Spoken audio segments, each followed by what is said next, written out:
vai começar hoje a transição da Idade Antiga para a Média e nós vamos falar do epicurismo e do estoicismo. Todo mundo aqui deve saber que a Grécia foi invadida pelo Império Romano, né? E então, naquele período onde a Grécia ficou sob dominação de Roma. Só que eles aproveitaram toda a parte filosófica dos gregos e mantiveram, e novos filósofos, já romanos agora, deram continuidade, acreditaram tudo que eles haviam visto no mundo helênico. A primeira escola que nós vamos estudar aqui é o epicurismo. O epicurismo vem de Epicuro de Samos, vejam que é de 340 a 370 a.C. ainda. E o epicurismo ele se funda basicamente no prazer, na felicidade, ou seja, a ausência de sofrimento e dor. É essa a meta do ser humano. Você só será completo, um ser humano perfeito, se você tiver a ausência completa de dor e, portanto, só viver do prazer ou da felicidade. Isso tem uma implicação muito importante, porque ele vai trazer algumas definições, alguns conceitos para o direito. E o nosso direito brasileiro ele é basicamente romano-germânico. Boa parte das definições que nós temos em direito civil vem dessa época. Então vejam aqui, num livro chamado Máximas Fundamentais do Epicuro, eu selecionei aqui 3 máximas para ler com vocês. O justo, segundo a natureza, é a regra do interesse que temos em não nos prejudicarmos nem sermos prejudicados mutuamente.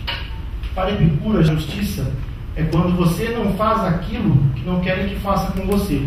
Então, quando a gente não tem intenção de prejudicar o próximo, a gente também não prejudica, não só porque a gente não quer, porque se a gente prejudicar, a gente também pode ser prejudicado da mesma forma. Quando nós não queremos isso, nós não prejudicamos o próximo.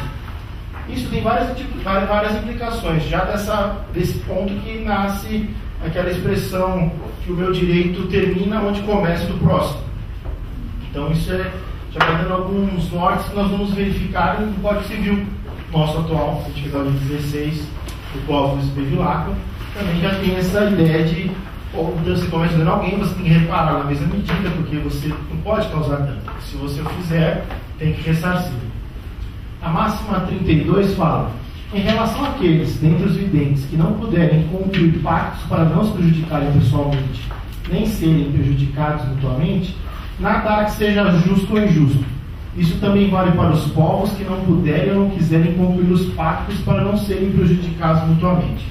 Quem é fraco não tem condições de se proteger, porque eu só respeito aquele, então, com base na 31, eu só respeito aquele meu próximo se ele for tão forte quanto eu. Então eu fico na dúvida, se eu ganharia dele, então é melhor respeitá-lo do que fazer um pacto de não agressão com ele. Já com os povos mais fracos, não há essa regra, porque se eu sei que eu tenho condições de entrar numa cidade e acabar com ela, por que eu vou fazer um pacto de não agressão? Isso aqui, essa máxima 32 é a regra do Império Romano. O Império Romano só foi grande daquela forma porque eles agiam assim. Eles faziam um pacto de não agressão com aqueles povos que eles entendiam fortes, então naquele fronte eles não tinham um problema. Eles podiam concentrar esforços para atacar cidades, povos mais fracos. Dessa forma eles foram fortalecendo-se a ponto de talvez ficarem mais fortes do que aquele povo que no primeiro momento eles tinham feito um pacto de não agressão. Roma em toda a sua história, passa por diversos tipos de república, império. Tem momentos que eles mesmos esquecem de vários pactos de agressão, de não agressão que eles haviam subscrito para atacar esses determinados povos, porque eles já estavam mais fortes do que na época que eles foram assinados. Com base nesta 32. A 32 também, se a gente trouxer para hoje, a gente vê que basicamente acontece isso. A gente só respeita aquele que a gente tem um certo medo, ou que a gente não tem uma dúvida se vai conseguir enfrentar ou não. Ao mais fraco, ninguém tem problema, né? Eu estou pondo a minha opinião, vai ter que ser aceita. Isso vale desde a família, dentro da família, para fora da família, no serviço, umas chefias déspotas que a gente tem, às vezes, se encontra pela vida. Enfim, veja, isso aqui é 300 anos antes de Cristo. A 33 diz: nunca houve justiça em si, mas nas relações recíprocas, quaisquer que sejam seu âmbito e as condições do tempo, uma espécie de pacto, a fim de não prejudicar nem serem prejudicados. Veja, para Epicuro não existia justiça. Na verdade, a justiça não existia de forma alguma, porque o máximo que você tinha era um pacto de não agressão recíproca. Porque ele, inclusive, chega a dizer na 32, quando os fracos que não se fizeram os pactos, qualquer coisa que eles sejam prejudicados não será considerado em ato justo nem injusto.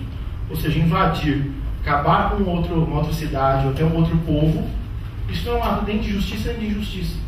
Começa aí a descolar do direito, né? Nós não estamos falando de direito aqui ainda, mas dessa noção de justiça, essa aferição do que é ou não é justo. Isso não pode deixar de ser a primeira pergunta de todo jurista. O que eu estou fazendo é justo? Porque foi aqui que começou a descolar. Você começava já. Eu não preciso pensar se invadir uma cidade, matar todos os homens, escravizar as mulheres, saquear essa cidade. Isso é um ato de justiça ou de injustiça? Para Epicuro, nenhum das dois. Era um incidente de percurso, um efeito colateral, tudo para o Império Romano crescer. Isso, somente no direito tributário, é usado com uma facilidade absurda. Você quem trabalha aqui em escritórios de direito tributário, a essência do direito tributário é essa. Os tributaristas estão falando sobre o poder do Estado, tributário, etc. Na verdade, existem determinados grupos que possuem impacto de algumas benesses tributárias, como agora, não sei se já terminou, dos carros, que tem uma redução de IPI para ficar mais barato, enquanto os outros setores, talvez mais vitais, continuam sendo tributados no máximo de IPI e outros impostos. Então você verifica que em determinados momentos, determinados grupos são poupados por interesses outros. Nós não vamos entrar aqui no mérito, isso aqui não é um curso tributário, mas é essa lógica que é utilizada para decidir ou você reduz para todo mundo está dando emprego, ou porque você se privilegia um grupo só econômico. Então essa é a ideia que já vem de Epicuro aqui. A 34 diz: a injustiça não é em si um mal, este reside no temor de não escapar àqueles que têm por função castigar os culpados. Aí, se alguém conseguisse, não, mas peraí, invadir uma cidade mais fraca para saqueá-la é injusto. Não, não é. Ele responde a essa pessoa que fala dizendo que isso reside apenas no temor de não escapar, porque essa cidade que está sendo saqueada hoje, se ela fosse mais forte, ela nos saquearia. Então nós não estamos fazendo nada que eles não fariam conosco. Esse pensamento vai se perpetuar no tempo. Nós vamos ver isso inclusive na Idade Média. A 35 diz: não é possível que aquele que comete as escondidas algo contra o acordo de não se prejudicar nem ser prejudicado mutuamente possa ter a certeza de que não será descoberto, mesmo se no momento puder escapar 1000 vezes, pois até o final da vida não terá certeza de não ser descoberto. Imaginemos aqui um pacto de não agressão entre duas Império Romano e uma cidade. Pode ser que Roma, tendo feito esse pacto, queira aquela cidade, que é uma passagem, porque descobriu-se que tem algum tipo de minério lá, para não se furtar, né, não ir lá e rasgar o pacto e invadir. Roma fazia uma coisa muito comum em Roma, eles patrocinavam outras cidades inimigas daquela. Essa cidade B atacava essa primeira cidade que os romanos disseram que não atacariam.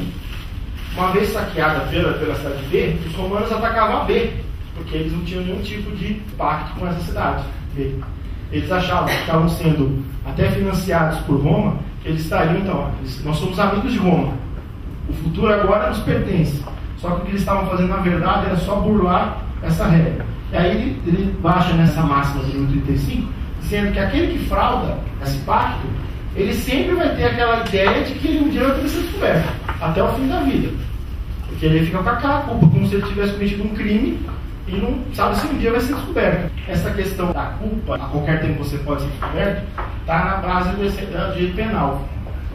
Nessa época não se tinha prescrição ainda, hoje nós temos. Então era uma forma de você, pelo menos, se no período X a pessoa não for condenada, ela está livre. Mas aqui nós não tínhamos isso, com relação à culpa.